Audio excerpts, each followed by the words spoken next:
Brendan Allen and Paul Craig's going to duke it out in the UFC Vegas 82 main event. So let's get you guys all ready for the action with the New York Post's Erich Richter. Erich, you talk to MMA fighters all the time. You have all types of trending articles on the Post website. You know all the hype around this event. Let's start with, it's not the main event, but they're still going to get some good cash for fighting, duking it out. Chase Hooper versus Jordan Leavitt. Who do you think takes this one? So, yeah, this is the third fight on the main card here for UFC Vegas 82. Chase Hooper was actually the youngest fighter ever on the UFC roster at one point. I believe he signed when he was like 17 or 18, like young kid. He's 24 years old now.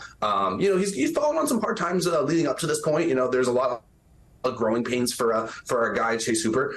He moved up in weight. He used to fight at featherweight. Now he's up at lightweight. Now he fights Jordan Leavitt. And Hooper came in as a grappler only, a grappler exclusively. His striking is not very good. And these two fighters are very, very similar because Leavitt's not a great striker either. He's more of a grappler himself. I think that here, obviously Hooper's gonna have a little bit of a size advantage, but I think the grappling kind of just evens out and ends up being kind of like a stand-up war, maybe a control fest.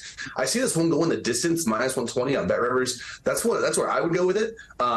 His fights go the distance. I think that's one of my best bets on the card. But actually, I like the underdog there too. So if you can leave it at +180 or better, I think that's fine. I don't see either fighter winning this one convincingly via finish. I would say that it's going to be a Leavitt Hooper stall fest, if that makes sense. Who needs the win more? Who needs the win more for their career? Well, Hooper for sure. Okay.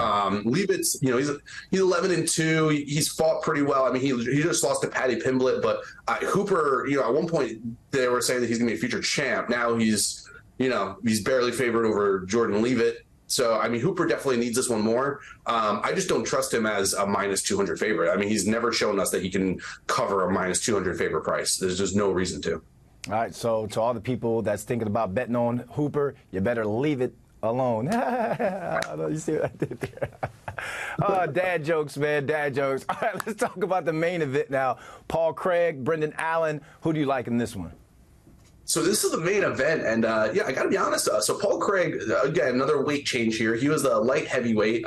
He really pulled out a bunch of miracles, submissions. As a jiu-jitsu guy myself, I love Paul Craig because he pulled off some crazy miracles with his jiu-jitsu skills at light heavyweight, and now he's moved down to middleweight, and he's gotten the right there with the face paint.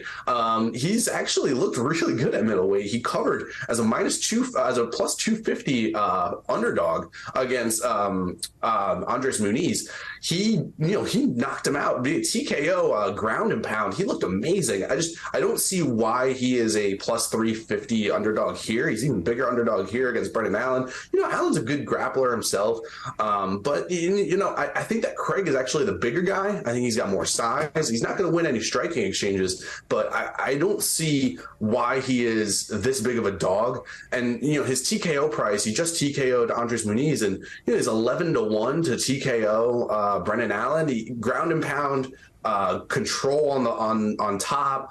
I would be really surprised if Brendan Allen looks like a -450 favorite. I'm going to take Paul Craig here at +350, and TKO a little sprinkle at 11-1.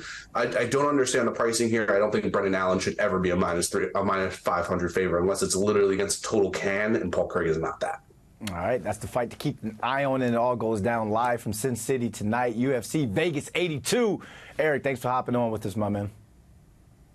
Yeah, I appreciate you, bro.